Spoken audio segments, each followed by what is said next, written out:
Subscribe now and press the bell icon. Never miss an update. थोड़ा सा इसके बारे में हमें बताइए प्लीज शाहिद। जी, फर्स्ट ऑफ ऑल सबसे पहले तो आपका बहुत बहुत शुक्रिया रजा भाई, सोलंकी साहब, thank you so much for inviting me to the programme. जहाँ तक बात है कि बहस छिड़ने की, मुझे नहीं समझ आता कि बहस किस चीज की छिड़ रही है भाई। एक सिंपल सा रूल है, and you know it better than me, beggars can not be choosers. ठीक है जी, beggars can not be choosers. अब आपका हाल ये है कि देखें, अभी पिछले साल आप चले जाए तो आपको याद होगा, अगर आप ट्वीट्स देखें तो वो एक, मैं अक्सर कहता हूँ ना, वो एक लॉलीपॉप दे रहे थे हमें। कि वो लॉलीपॉप क्या था? वो लॉलीपॉप ये था कि जी एक एक्सटर्नल अकाउंट में स्टेबिलिटी आ गई है। हर रोज ट्वीट्स हो रही होती थी, हर वजीर ट्वीट कर रहा होता था कि जी हमारा एक्सटर्नल अकाउंट स्टेबल हो गया। तो देखें, ये बेसिकली हकायक से नजरें चुराने वाली बात थी। पाकिस्तान की जो मईशियत है उसका ढांचा ऐसा है कि आप जो है बहुत देर तक ग्रोथ जो है अपनी इंपोर्ट्स के बगैर चला नहीं सकते, और जब आपकी ग्रोथ ज्यादा होगी इंपोर्ट्स आपको ज्यादा करनी पड़ेगी। So it was a transitory matter. आपको कहीं ना कहीं भागना होगा, या तो बीजिंग भागना होगा, या वॉशिंगटन भागना होगा, या रियाज भागना होगा। ठीक है जी। अच्छा, अब सऊदी अरब, बात यह आती है कि जी सऊदी अरब ने इतनी सख्त शराइत क्यों रखी है? सऊदी अरब ने इतनी सख्त शराइत इसलिए रखी है क्योंकि last time it didn't go well. आपको याद होगा कि जब इमरान खान साहब आए थे, इनकी हुकूमत आई थी, तो प्रिंस सलमान आए थे, एंड वो बड़ी एक पीआर बड़ी कैंपेन चली थी। वो प्राइम मिनिस्टर साहब उनको ड्राइव करते खुद वो मर्सिडीज में लेके जा रहे थे, और फिर उससे अगले दिन आपको याद होगा कि उसे एक दो दिन बाद एक बड़े वो जी $20 बिलियन की इन्वेस्टमेंट आ रही है। हालांकि वो इन्वेस्टमेंट नहीं थी, those were just MOUs, memorandum of understanding. ठीक है जी, लेकिन लोगों को, आई एम सॉरी टू से, यहाँ पे लोगों को बेवकूफ बनाने के नए नए तरीके लोग बाज नहीं आते। तो कि जी वो $20 बिलियन में से $1 भी नहीं आया। ठीक है जी। उस वक्त भी सऊदी अरब ने उस वक्त भी इमरजेंसी में कुछ पैसे हमारे रिजर्व्स में रखवा दिए थे, just to bulk up our reserves. लेकिन उसका फिर नतीजा कुछ ये हुआ कि आपस में कुछ ताल्लुकात थोड़े से, अगर आपको याद हो, थोड़े से खराब हो गए थे। खराब हो गए फिर उसमें वो $1 बिलियन के $1.5 बिलियन वापस करना पड़ा था। हमारे फॉरेन मिनिस्टर शाह महमूद कुरैशी साहब, वो बड़े गुस्से में, उन्होंने कहा था कि जी जो हम देख लेंगे, वो इस तरह इन्होंने कोई स्टेटमेंट की थी, हमें नहीं चाहिए। और वो भी फिर इन्होंने बीजिंग से पैसे लेके वो सऊदी अरब को वापस किए। Then the army chief had to dash to Riyadh, जैसा कि वो करते हैं, जैसे कि वो कतर गए, जैसा कि और जगहों पे जाते हैं टू मेंड द रिलेशंस। तो अब ये हुआ है कि जब ये करंट अकाउंट डेफिसिट इस साल के इस फिस्कल ईयर में शुरू से खराब होना शुरू हो गया, तो तब उनको समझ आई, गवर्नमेंट को सारों ने भाग भाग के कहा कि जी ये इस तरह काम नहीं चलता, और you will have to go back to somebody, either Beijing, either Washington, और आइदर सऊदी अरेबिया। ठीक है जी।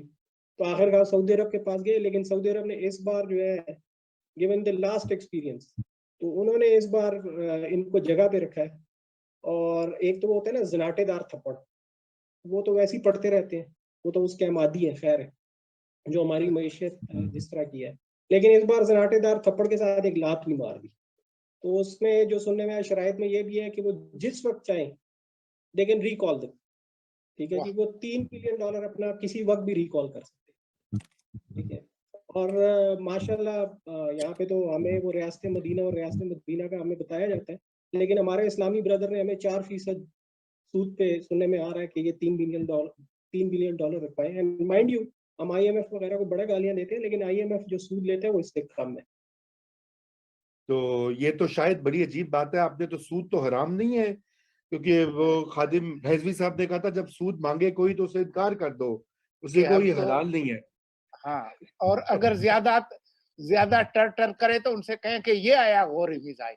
तो अच्छा, हम भी सोच हम यही देखना चाहते हैं कि गौरी मिसाइल जरा फायर करे, कौन सा गौरी मिसाइल है जो फायर कर अच्छा, रहा है? तो मुझे बताएं, अच्छा, ऑन अ सीरियस नोट ये बताइए कि ये इससे कुछ स्टेबिलाइजेशन हो जाएगी अगर ये जो पैकेज आ भी जाएगा। अभी तक अब तो इसकी तफसीलात आ गई हैं, इससे किस हद तक स्टेबिलिटी होगी, और IMF का पैकेज जो है वो नागुज़ीर है, क्या ये बात दुरुस्त है? इसमें तो कोई शक नहीं है। देखिए, मैंने आपको वही कहा ना कि आप मईशत के बुनियादी ढांचे को देखें। जब आपको एक तरफ आप कहते हैं कि मईशत जो है तरक्की कर रही है, अगले साल जो एक्सपेक्टेशन है कि 4 से 5% पे चली जाएगी, जब पाकिस्तान की मैशियत जीडीपी ऊपर जाएगी, आपकी इंपोर्ट ज्यादा होंगी।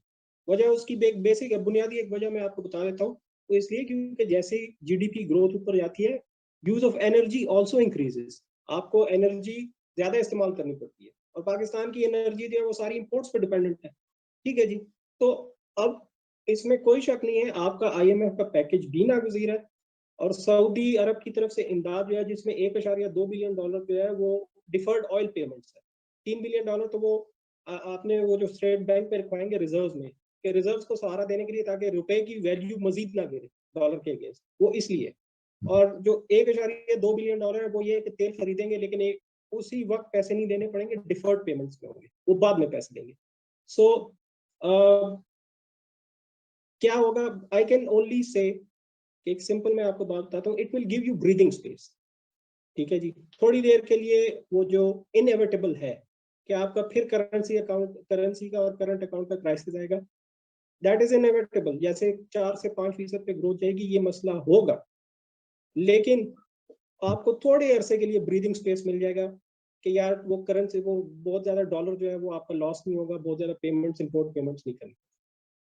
बिल्कुल बिल्कुल जी। तो और मेरे ख्याल से थोड़ा सा ये भी बता दीजिए कि क्या डॉलर की जो कीमत है वो जो ऊपर जा रही है बार बार बार, और एक मतवातिर अपवर्ड ट्रेंड रहा है, अभी आज कुछ थोड़ी सी कमी आई थी मेरे ख्याल से क्लोजिंग के वक्त, तो क्या ये जो इंजेक्शन होगा सऊदी लोन का और फिर आईएमएफ का, उससे कुछ ये मुस्तहकम हो जाएगी, या ये डीवैल्यूएशन की पॉलिसी बरकरार रहेगी? क्योंकि इस वक्त इन्फ्लेशन या महंगाई की एक सबसे बड़ा सबब जो है वो पाकिस्तानी रुपए की गिरती हुई कीमत भी है।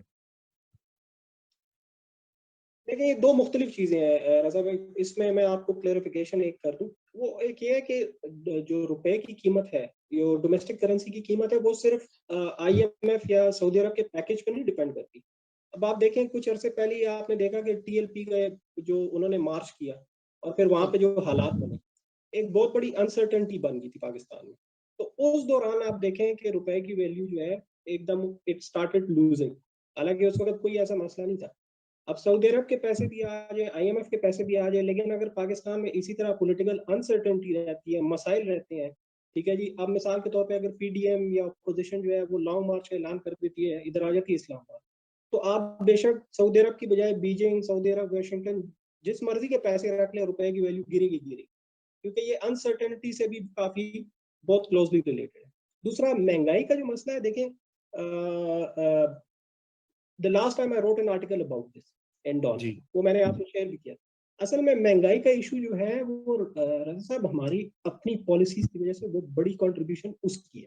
ठीक है जी। हम पॉलिसी को समझते नहीं है, हम अपने डोमेस्टिक सर्कमस्टेंसेस को समझते नहीं है। मतलब, सॉरी टू से, I am being non partisan, मैं किसी पार्टी से बिलोंग नहीं करता, आई एम न्यूट्रल पर्सन, लेकिन मुझे इतना अफसोस हुआ कि लास्ट टाइम वो प्राइम मिनिस्टर जब आए थे और वो तकरीर कर रहे थे कि जी मैं रिलीफ पैकेज देता हूँ, और फिर आधी रात को एक सर्जिकल स्ट्राइक हुई, वो ₹8 पेट्रोल मजीद महंगा हो गया, तो रिलीफ तो सारा उधर ही चला गया। तो वो कह रहे थे, उसमें मैंने उनको कहते सुना, मैंने सर पकड़ लिया।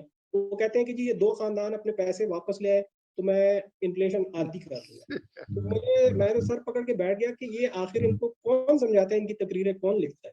ठीक है, कि आप अपने डोमेस्टिक फैक्टर्स को देखें। आपकी, इन शॉर्ट में आपको बताता हूँ, मुख्तसर ये बताता हूँ कि हमारी, जिसे कहते हैं ना, ओवरऑल टोटल फैक्टर प्रोडक्टिविटी, वो काफी लो है। ठीक है जी। इसीलिए इसकी एक वजह है कि ये एग्रीकल्चर पाकिस्तान जो है, हम इतने ज्यादा ज़रूरी अजनास जो है वो इम्पोर्ट कर रहे हैं। अगर फैक्टर प्रोडक्टिविटी, अगर हमारी ओवरऑल प्रोडक्टिविटी अच्छी होती, तो हमें ये सारी चीजें इम्पोर्ट ना करनी पड़ती। तो हमारा मेन मसला जो महंगाई का है वो डोमेस्टिक पॉलिसीज का है। ये पैसे की कदर और तेल की कीमत वगैरह, ये बाद में ये चीजें हैं। हमारी ऑलरेडी जो सप्लाई इश्यूज हैं वो बड़े सीवियर है। बिल्कुल, बहुत शुक्रिया शाहिद। और हम आपसे जो है इंशाल्लाह एक तफसीली नशिस्त रखेंगे और उसमें ये महंगाई के मसले के ऊपर जरा और इन डिटेल बात करेंगे, क्योंकि लोगों को इस वक्त इसी मसले की बहुत ज्यादा परेशानी भी है, और वो समझना भी चाहते हैं कि आखिर ये क्यों हो रही है, कौन सी ऐसी पॉलिसी हैं अगर हम उनको ठीक कर लें तो शायद मुल्क की मईशत जो है वो बेहतर हो जाए। आपके वक्त का बहुत शुक्रिया, और आपको इंतजार कराने के लिए फिर से माजरत। लेकिन ये आपने मुझे बड़ा मायूस किया कि ये महंगाई में नवाज शरीफ और जरदारी का रोल नहीं है, और ना ही यहूदो हनूद की साजिश है। तो मैं आज जो है ना थोड़ा सा मायूस मैं भी हूँ। मायूस हुआ।